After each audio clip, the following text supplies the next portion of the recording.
사랑하고 또 존경하는 우리 이무등교회 성도 여러분, 안녕하십니까? 저는 변함없는 기쁨, 행복한 사람이라는 제목으로 오늘 함께 말씀을 나누고자 합니다. 오늘은 이제 빌립보서 마지막 시간입니다. 특별히 10절부터 23절의 말씀을 우리가 주요 부분만 함께 나누고자 합니다. 말씀이 하기 전에 여러분들은 이게 친구와 깊은 편지를 나눠보신 적이 있습니까? 최근에?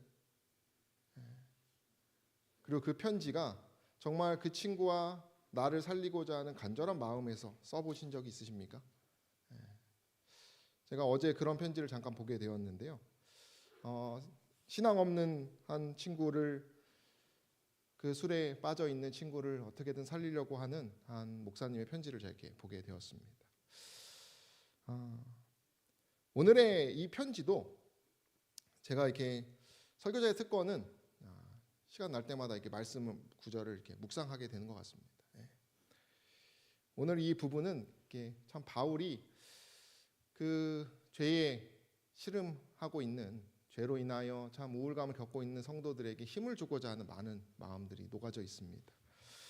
어쩌면 저희도 죄로 인해서 마치 술 취한 것처럼 이렇게 살아갈 수도 있는데, 오늘 특별히 우리의 친구 되시는 예수님의 이 편지를 통하여 저 여러분들이 큰 힘을 얻고 돌아가시게 되기를 간절히 소망합니다. 오늘 이 마지막 결론 부분이라고 에세이 주석은 얘기하는데요. 크게 세 가지가 있습니다. 첫 번째 나오는 내용은 내가 주 안에서 크게 기뻐한다라고 시작합니다. 그리고 중간 부분은 정말 나의 하나님 그리스도 예수 안에서 영광 가운데 그 풍성한 대로 쓸 것을 채워주시는 하나님에 대해서 얘기를 하고요. 그리고 마지막 끝 부분은 주 예수 그리스도의 은혜가 우리 심령에 있기를 바란다 하면서 정말 사랑의 문안, 사랑의 마지막 작별 인사로 마무리되는 구절들이 오늘 본문입니다.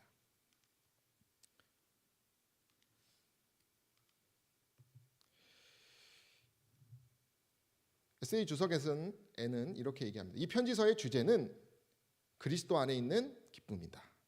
바울은 옥중에서 그의 앞에 어떤 일이 기다리고 있는지 알 수 없는 처지에서 이 편지를 기록하였지만 거기에는 기쁨이란 말과 기뻐하라는 말이 거듭거듭 사용되어 있다.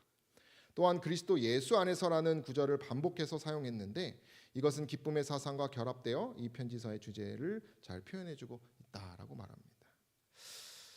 오늘 이 마지막 결론 부분이 이 내용을 다 포함하고 있는 부분입니다. 그래서 저희가 세 가지의 바울의 신앙을 살펴보면서 살아가는 힘을 얻으시게 되기를 간절히 소망합니다.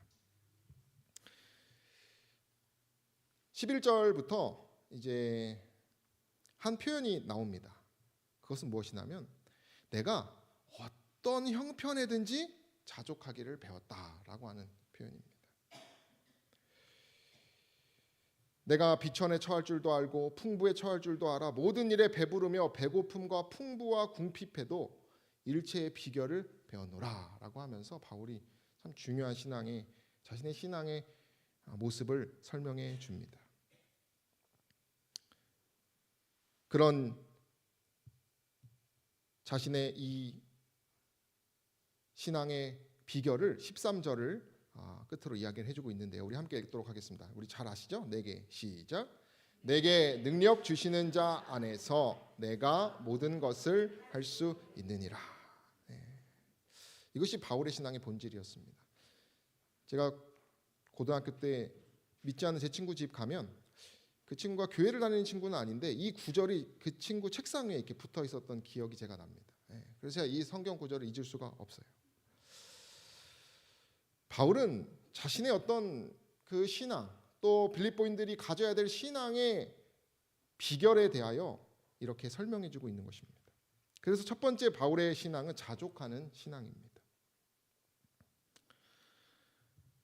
주석에 보면 이렇게 얘기합니다. 그는 스스로 만족하고 있었다.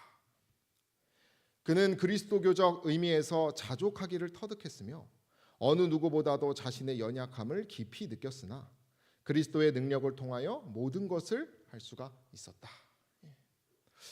믿지 않는 사람들이 보았을 때 모든 것을 할 수 있다라고 하는 것은 약간 과대망상과 같은 것입니다. 그러나 바울은 그리스도의 능력을 믿었던 사람이기 때문에 세상과는 다른 믿음을 가진 것입니다. 예전에 이 남은 무리의 흔들림이라는 책을 보신 적 있으십니까? 이게 우리 재림교회의 한 장로님이 정말 이 마지막 때 1호 휴업령에 대한 어떤 간절한 위기의식을 느끼고 준비하는 신앙에 대해서 말했던 책입니다. 그래서 이 남은 무리의 그 정체성을 일치 알아야 된다 이런 얘기들이 좀 많이 있는데요. 여기 보면 이 만족한다는 것, 우리가 자족한다는 것이 무엇인지에 대해서 잘 설명해주고 있습니다. 참된 만족이란 그 어떤 것에 의해서도 요동함을 받지 않는 마음의 상태이다 이렇게 말합니다. 이러한 마음의 만족은 그리스도와 끊임없는 관계를 맺고 그분에 대해 명상함으로 얻을 수 있다라고 말한다는 것입니다. 이것이 바로 이 자족하는 사람의 특징이에요. 이것이 바울의 신앙이기도 하였습니다. 영감은 이렇게 얘기합니다. 바울이 겪은 이 경험 가운데 우리를 위한 교훈이 있다. 이는 그것이 하나님의 일하시는 방법을 나타내는 까닭이다. 주께서는 우리 눈에는 실패와 패배로 보이는 것들 가운데서도 뭘 이끌어내실 수 있어요? 승리를. 아마 저와 여러분들이 그런 신앙의 여정을 겪고 계시리라 확신합니다. 여기 보면 불행과 재난이 올 때는 우리는 하나님이 태만하시거나 잔인하다고 비난하려 한다. 여러 특징 등을 얘기합니다. 또 반대로 우리의 참된 유익을 위해 일하신다는 것을 생각하지 못하고 슬퍼한다. 저희들이 아마 이런 신앙 가운데 때때로 놓일 때가 있습니다. 우리 청년들도 이러한 신앙 가운데 있는 청년들도 있어요. 그러나 분명히 우리에게 얘기합니다. 우리는 징계가 하나님의 위대하신 계획의 일부분이며 그리스도인은 때때로 활동적 봉사에 종사할 때보다 고통의 징계하에서 주님을 위하여 더 큰 일을 할 수 있다는 사실을 배울 필요가 있는 것이다 라고 말합니다. 고통의 징계. 어떤 목사님이 외국 분이신데 종종 자신은 자녀들에게 징계를 내려달라고 기도를 한다는 얘기를 제가 들었어요. 그것이 두렵긴 하지만 정말 자녀를 위해서 하나님께서 원하신다면 그런 기도를 때때로 자기는 한다. 얼마나 큰 믿음입니까? 아마 그 목사님은 어떤 마음을 갖고 있는 것이에요? 이 징계가 자신의 자녀들을 더 살릴 것이라는 생각을 한다는 것입니다.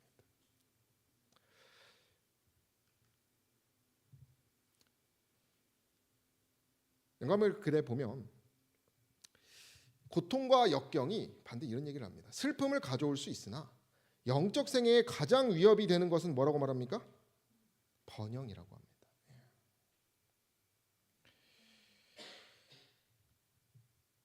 하나님의 백성들이 끊임없이 하나님의 뜻에 복종하지 아니하는 한, 그들이 진리로 성화되지 아니하는 한, 번영은 확실히 그들을 오만으로 기울어지게 할 것이다 이렇게 표현합니다. 바울은 그러나 풍요에 처할 줄도 안다고 했어요.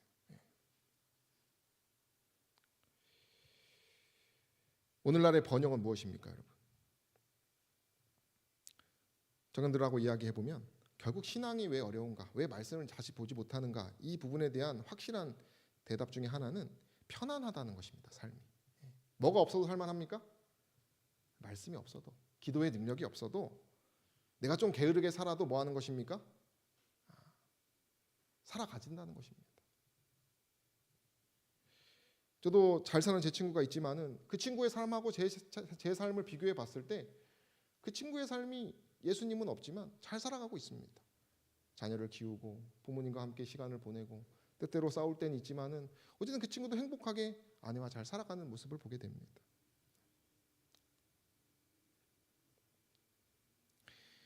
번영은 하나님을 향한 무관심을 가져오게 하는 도구이기도 합니다.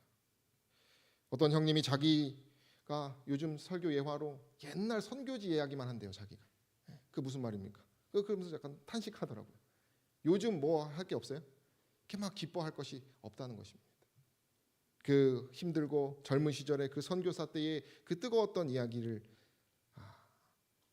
반복할 뿐이라는 것이죠. 바울의 그 자족하는 것은 풍요로울 때 역시도 뭐 했다는 것이에요? 자신의 마음을 항상 지키고 살아갔다는 것입니다. 손경상 장로님 많이들 아시죠? 예. 그분이 이제 창조 신앙에 대해서 뭐 하는, 전 참 이게 이런 걸 보면은 평신도 분들이 참 위대하다는 생각을 합니다. 예.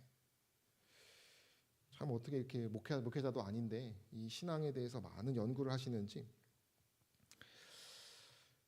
이 책에 보면 창조의 신앙을 망가뜨리는 원인에 대해서 얘기를 합니다. 그것은 비교의 정신과 탐심이라는 것이에요.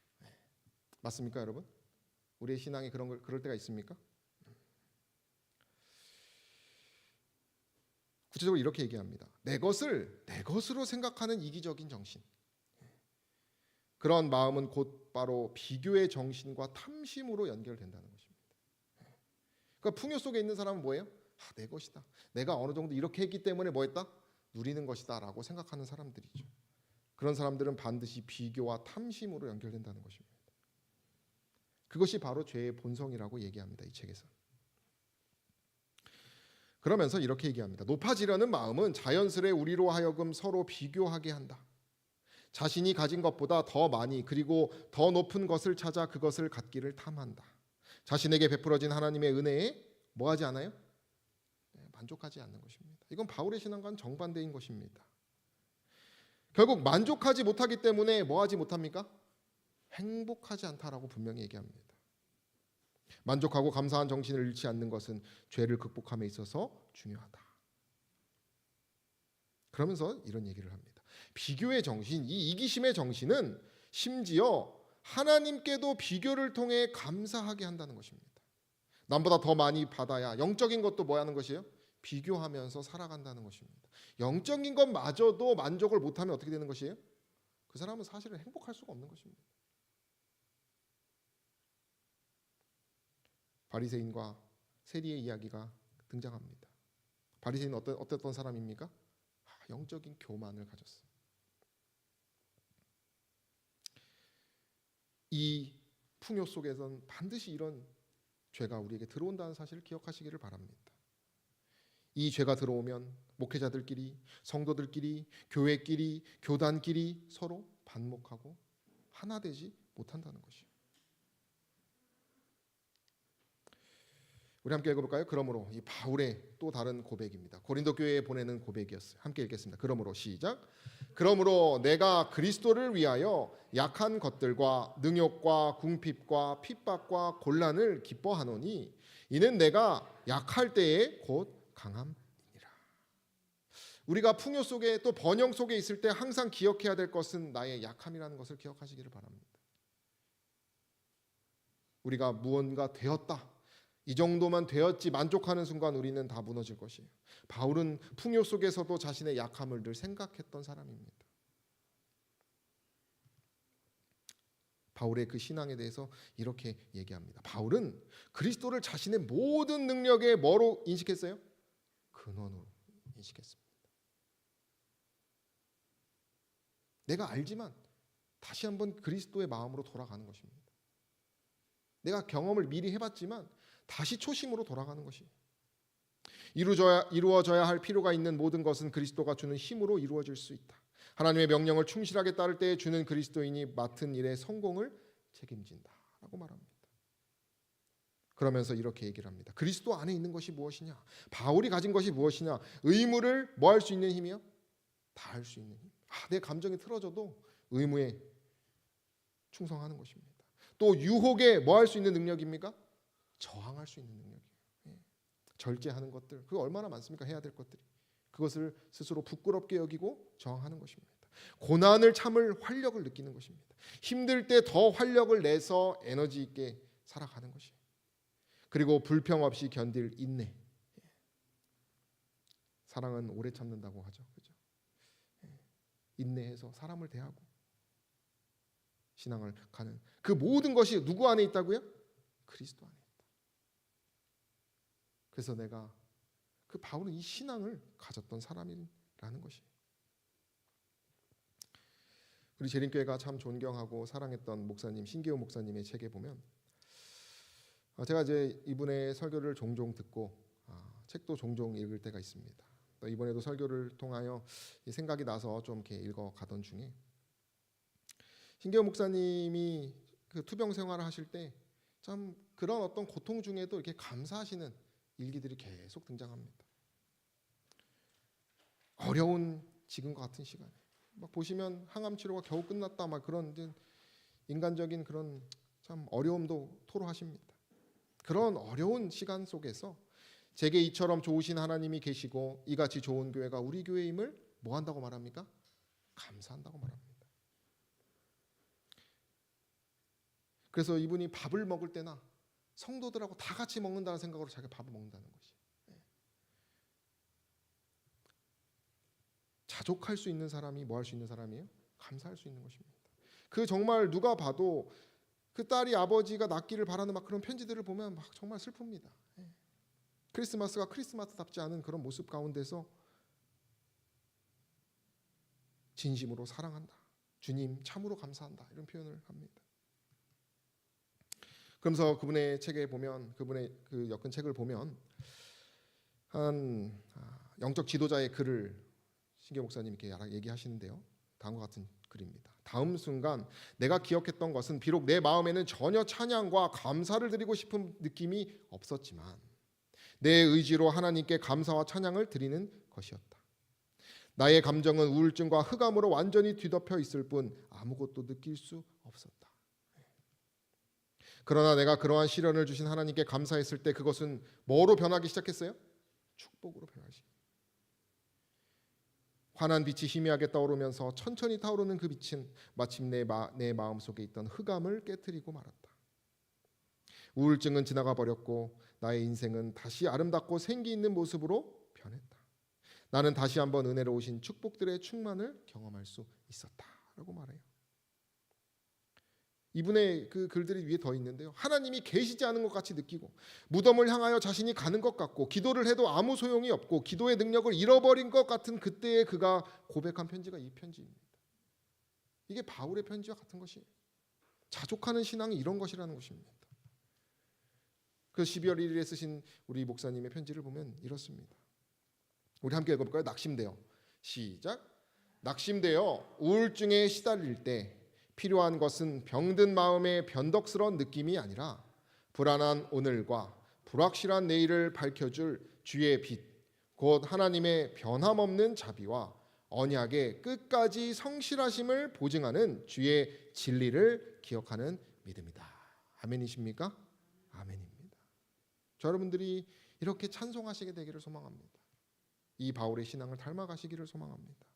바울의 신앙에 대해서 분명히 다시 이야기합니다.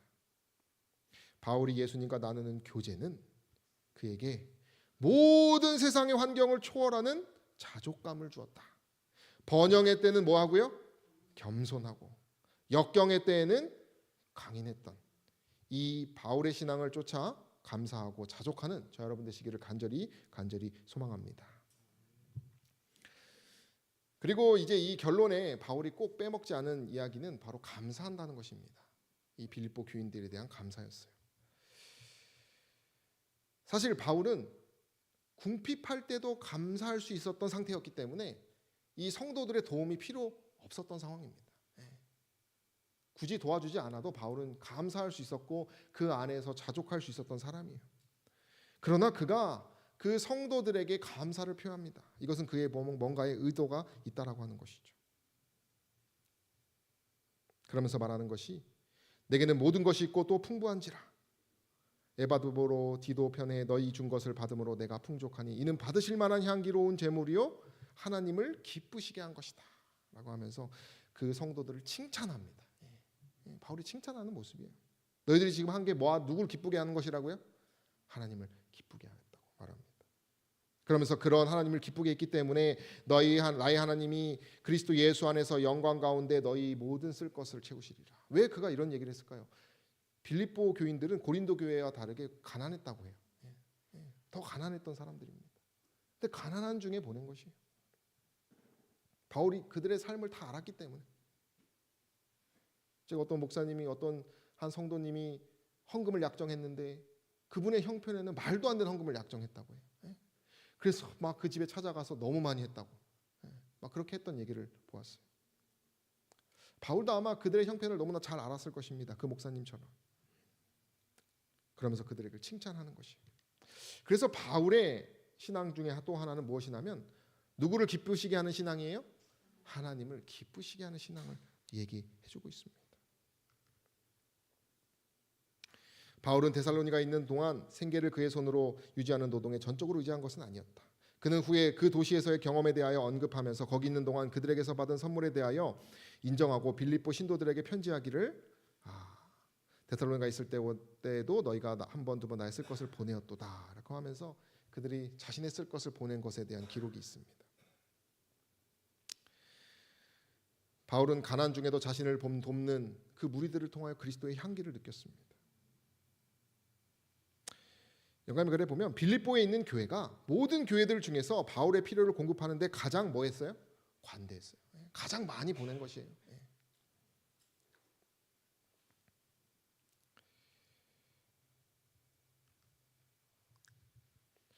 미국에 한 150권 정도의 저서를 남긴 한 침례교 목사님의 책이 있습니다. 그분이 이제 얼마 전에 돌아가셨는데 워렌 위어스비라는 분이신데 여기 이제 참된 예배에 대해서 이 일상생활하고 이 예배하고 잘 접목해서 쓴 책이에요. 그래서 이분 유명한 뭐 주석도 있는데요. 이분이 이 예배에 대해서 이런 얘기를 합니다. 봉사와 나눔도 하나님께 드리는 뭐라고 말합니까? 제사, 예배라는 것입니다. 우리가 선을 행하는 것은 하나님께 잘 보이기 위한 것이 아니다. 또한 그분의 축복을 받으려고 물질을 드리는 것도 아니다. 다른 사람들과 우리의 소유를 나눈다는 것은 우리가 그리스도를 믿는 한 가족이라는 증거이다. 이렇게 표현합니다. 우리 사도행전 2장에 보면 믿는 사람이 다 함께 있어 물건을 서로 뭐 한다고 말합니까? 통용했다고 합니다. 내 주머니가 네 주머니고 네 주머니가 내 주머니. 저도 한번 그런 걸 경험해 보고 싶어요. 얼마나 하나가 될까? 한 가족이기 때문에 봉사와 나눔, 그 빌립보 교인들이 이런 예배를 했던 사람들이라는 것입니다. 그래서 향기로운 제물이라고 표현해요. 봉사도 마땅히 예배 행위여야 한다. 아니면 힘들고 귀찮은 뭐가 되어버려요? 짐이 되어버린다. 왜 그 봉사와 나눔과 제물을 드리는 것이 예배가 되어야 하는가? 그러면 짐이 될 수 있기 때문에 그렇지 못하면 많은 통찰, 많은 사색을 하신 것 같아요. 그러면서 이제 여러 봉사의 이야기를 합니다. 하나님의 말씀을 가르치는 것, 성가대 찬양, 교회 청소, 외로운 자를 방문하는 것, 무엇을 하든지 하나님을 기쁘시게 하고 하는, 영화롭게 하고자 하는 모든 것이 그 예배라고 생각하라고 말하는 것이. 그러면서 또 분명히 얘기하기를 무언가 물질을 나누는 행위 역시 예배 행위여야 한다 이렇게 말합니다. 저 여러분들이 하나님을 기쁘시게 하는 일에 더욱더 그 감사하시고 예배를 드리시게 되기를 소망합니다. 그것이 신앙의 모습이에요. 우리가 세상을 준비하는 것도 세상살이를 준비하는 것도 참 중요하지만 그것보다 더 중요한 것이 무엇이에요? 이 하나님을 기쁘시게 하는 준비예요. 돈을 봉투에 넣어 헌금함에 넣든지 방문한 선교사들을 집으로 영접하든지 무엇을 하든지 예배드리는 자세로 해야 한다. 이렇게 말합니다.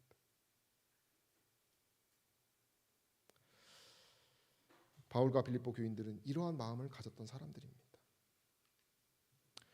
영감의 글에 보니까요. 그런 예배를 드리는 사람들을 천사들이 가만두질 않습니다. 하나님의 축복이 가만히 있질 않습니다. 하늘의 천사들은 단호한 믿음을 가지고 그들의 행실까지 완전함을 나타낼 그러한 품성을 추구하는 사람들과 협력한다고 얘기합니다. 마지막 자존심이 지갑이라고 했던 제가 그때 목사님의 말씀이 참 저의 마음 가운데 있어요. 사람의 의지와 하나님의 뜻이 협력할 때 그것은 전능한 것이 된다. 그래서 모든 일을 할 수 있는 것입니다. 안 되는 것이 없는 것이에요. 하나님께서 하라고 명령하신 것은 무엇이든지 그분의 힘을 의지하여 이룰 수 있다. 그랬어요. 바울과 빌립보 교인들은 이러한 하나님의 함께하심을 느꼈던 사람들이었습니다.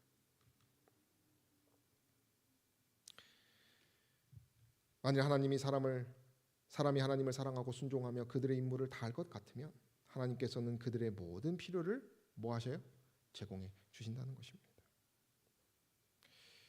제가 예전에 제 처와 인도 봉사대를 갔었습니다. 꽤 됐죠. 근데 지금 제가 그때 그 모금 그때 이제 저하고 제 처가 대표가 되었고 36대 학교 1, 2학년 학생들을 데리고 그냥 간 것이에요. 저희가 막 전단지를 대학교에 붙이고 그냥 그 선교단이 그냥 한 것입니다. 제가 뭐 전도사에서 한 것은 아니고. 그래서 그런 좀 뜨거움이 있어서 갔었는데 그때 이제 가서 이제 돈이 없으니까 모금을 하러 다녔어요. 지금 생각하면 무모하게 막 다녔습니다. 제가 이승도 목사님하고 참 좋아하고 그래서 그때 태계원교회 담임이셨는데 그냥 찾아가가지고 도와달라 그랬어요. 제가 아직도 기억납니다. 목사님 당황하시고. 근데 목사님이 막 재무장로님한테 막 가진 애교를 부리시면서 도와줍시다 이렇게 하면서 그 저희에게 큰 돈을 주셨던 기억이 납니다. 그리고 제가 또 돈 더 필요하니까 막 가족들한테 제가 막 호소를 했던 기억이 나요. 그때는 이모가 큰 돈을 줘서 그래서 그것을 다 가지고 가니까 딱 거기서 쓸 돈이 딱 있었어요. 우리가 정말 하나님을 위하여 정말 하나님을 기쁘게 하기 위하여 무언가 간절한 일을 하면 어떻게 됩니까? 그 쓸 것을 채워주신다는 것입니다.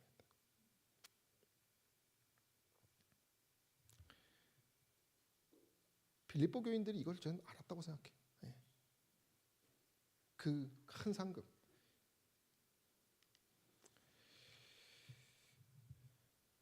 한 주석책에 보면 투자라고 표현합니다. 이렇게 헌금으로 남을 돕는 것을. 그 투자를 하면 뭘 받느냐? 올바르게 베푸는 사람은 베푸는 자를 풍성하게 하나님께서 주신다는 것이에요. 영적 상급을 받는다는 것입니다. 잠언에는 뭐라고 말합니까? 구제를 좋아하는 자는 풍족하여진다고 말했습니다. 가난한 자를 불쌍히 여기는 것은 여호와께 꾸이는 것이니 라고 말합니다. 긍휼히 여기는 자는 복이 있나니 저희가 긍휼히 여김을 받을 것이라고 말합니다. 하나님은 즐겨내는 자를 사랑한다고 말합니다. 이런 영적인 풍요를 느끼기 때문에 계속 뭐 하게 되는 것이에요? 내가 있으나 없으나 남을 돕고자 노력한다는 것이에요. 하나님을 기쁘게 하시는 일이 이런 일이라는 것을 기억하셔서 저 여러분들이 더욱더 하나님을 기쁘시게 하는 신앙을 갖는 저 여러분 되시기를 간절히 소망합니다. 네, 넘어가고요. 그리고 이제 마지막 부분은 인사말, 안부와 축도로 끝납니다. 결국 마지막을 그리스도로 마무리해요. 근데 여기를 보면 계속 같은 단어가 반복되는데 그 단어가 무엇입니까? 무난하라입니다. 무난하라. 무난하라. 이것은 이제 만날 때 작별 인사를 뜻하기도 합니다. 여기 보면 한 구체적인 대상들이 등장하는데 가이사의 집사람 이게 이렇게 표현해요. 이것은 황제의 수행원들을 얘기합니다. 아마 이 수행원들이 접촉되었었던 것 같아요. 교인들하고. 그래서 복음 전도를 하기 위하여. 그래서 그들을 이렇게 생각하면서 그들에게 더 무난하고 서로 무난하라라고 하면서 얘기를 합니다. 이 무난이라고 하는 것은 인사하는 것입니다. 우리가 뭔가 여행을 갔을 때 같이 비행기 타시는 분이나 같은 뭐 버스 타시는 분들하고 뭘 할 때가 있어요? 인사할 때가 있어요. 그죠? 뭐 등산할 때도 그때 어떻습니까? 다 행복감 가지고 뭐 합니까? 이렇게 문안을 여쭙죠. 우리는 하늘을 가는 여행객들이죠. 그죠? 우리가 다 하늘에서 만날 사람들 아닙니까? 우리가 문안을 많이 해야 된다는 것이. 그래야 우리가 하늘에 가서도 그 사람이 반가운 것이에요. 문안을 적게 하고 그런 것을 별로 관심 없이 자기 신앙만 따지고 드는 사람은 하늘 가서도 저는 불행할 거라고 생각합니다. 아는 사람이 없어요, 자기가. 바울의 신앙은 문안하는 신앙입니다. 이 문안은 이 악수하는 것이라고도 표현합니다. 바울은 고린도 전서에서도 디도서에도 계속 문안하라 이렇게 얘기를 합니다. 고린도 후서에서는 이렇게 얘기합니다. 마지막으로 말하노니 마지막 끝절에 이렇게 말하는 것이 형제들아 또 여기서 똑같아요. 기뻐하라. 온전케 되며 위로를 받으며 마음을 같이하며 평안할지어다. 또 사랑과 평강의 하나님이 너희와 함께 계시리라. 거룩하게 입맞춤으로 서로 문안하라. 이렇게 표현합니다. 이 바울의 신앙은 이 문안하는 신앙이에요. 이게 두 집사님들이 뭐 하고 있어요? 입맞추고 서로 문안합니다. 우리 박정준 집사님과 우리 배인숙 집사님 같은 느낌이 드는데 뭔가 이렇게 정말 사이 좋은 무난하는 사이. 로마서에도 보면 너희가 거룩하게 입맞춤으로 서로 무난하라. 거룩한 입맞춤에 대해서 표현합니다. 그래서 동방정교의 여러 이제 교단에서는 이걸 홀리 키스라고 해요. 홀리 키스. 그래서 지금도 막 이렇게 이런 표현을 한다고 합니다. 이것은 거룩한 문안입니다. 세상 사람들이 그냥 하는 것이 아니에요. 세상에는 세상과는 다른 문안이에요. 그리스도의 문안이요, 아가페적인 문안입니다.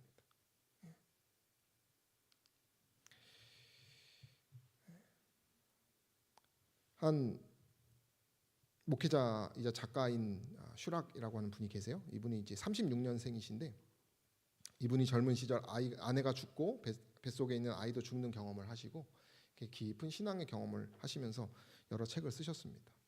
그래서 그 그리스도인으로 어떻게 생활하며 살아가야 되는지, 저는 이런 얘기가 제일 좋아요. 어떻게 살아야 되는가, 그런 얘기가 쭉 있는데요. 여기서 이 문안에 대해서 이렇게 설명해 줍니다. 문안은 곧 서로 격려하고 덕을 세우고 의기를 북돋워 주는 것이다. 사랑의 문안은 당신의 형제에게 온전함과 탁월함을 계속 추구해 가라는 뭐입니까? 격려예요. 격려. 지금 바울이 격려하고 있는 것입니다. 칭찬하고 격려하면서 계속 북돋워 주는 거예요. 신앙하기 힘들지 우리 함께 잘해보자 라고 하면서 하나님의 은혜를 함께 상속받은 동료여 계속 견디라고 말하는 것이라고 말합니다. 사랑으로 문안하는 것은 천국 도성으로 가는 중에 사랑으로 서로 도전하는 것이다. 함께 여행을 계속하도록 서로 동기를 부여하고 영감을 주는 것이다. 이렇게 표현해요. 여러분들에게 영감을 주는 대상 있으십니까? 교회 오시면? 있어야 돼요, 여러분.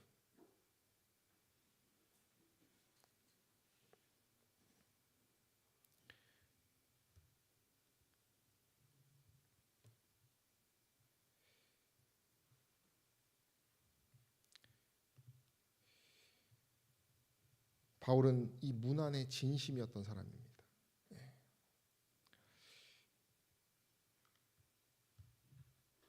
이 문안을 할 수 있고 정말 그 문안을 편안하게 할 수 있는 대상이 있다는 사람은 참 행복한 사람입니다. 이 책에 보면 또 이렇게 얘기합니다. 이 거룩한 사랑의 상징은 온전한 복음의 기준에 포함되는 이 부분을 그리스도인들에게 상기시키는 데 반드시 필요하다. 그리스도인들이 순수한 마음으로 열렬히 사랑하는 곳에서는 서로 거룩한 입맞춤으로 인사하는 것이 지극히 자연스러운 것이다. 이렇게 말합니다. 우리 이 거룩한 입맞춤이 무엇인가 생각해 보면 우리 서로 입맞추었다는 표현이 시편에 등장하는데 긍휼과 진리가 같이 만나고 의와 화평이 입맞추었다 이렇게 표현합니다. 그 누구를 상징하는 것입니까? 그리스도를 상징하는 것입니다.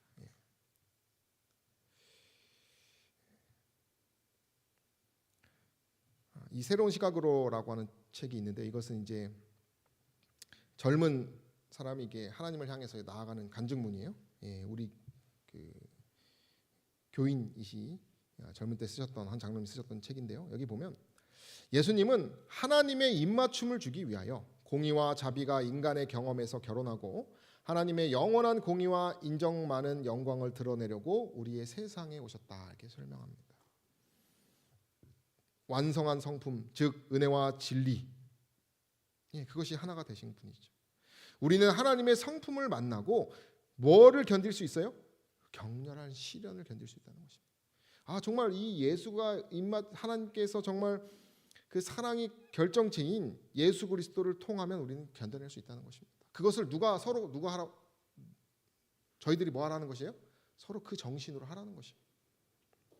저에게도 그런 동료들이 있습니다. 목회적 동료들이. 저희는 그 산상 기도회라고 합니다. 누가 힘들다 그러면 바로 모입니다. 그래서 계속 막 자존심을 살려주는 얘기를 계속해요. 막 3-4명이 모여가지고. 저도 그걸 한번 겪어보니까 너무 힘이 됩니다. 과연 날 이렇게 사랑해주고 격려해준 사람이 있을까? 하나님의 사랑으로 하는 그 문화는 격렬한 시련을 이겨내게 한다는 것이에요.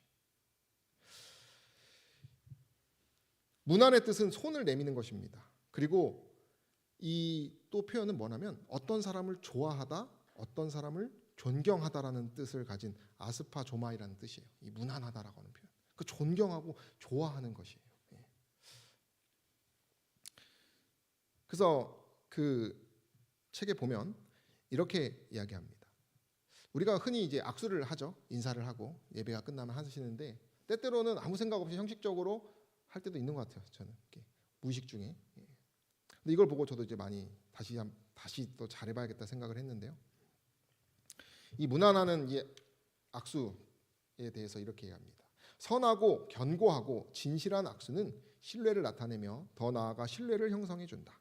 그러한 악수는 당신의 가치를 올려주며 모두에게 나는 나 자신을 귀하고 중요하게 여기지만 당신에게도 똑같이 관심이 있습니다라고 말하는 것이다. 누군가와 악수를 나눌 때 미리 준비하고 서 있으라. 그의 눈을 쳐다보라.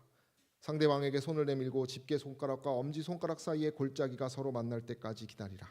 진실하게 그의 손을 꼭 붙잡으라.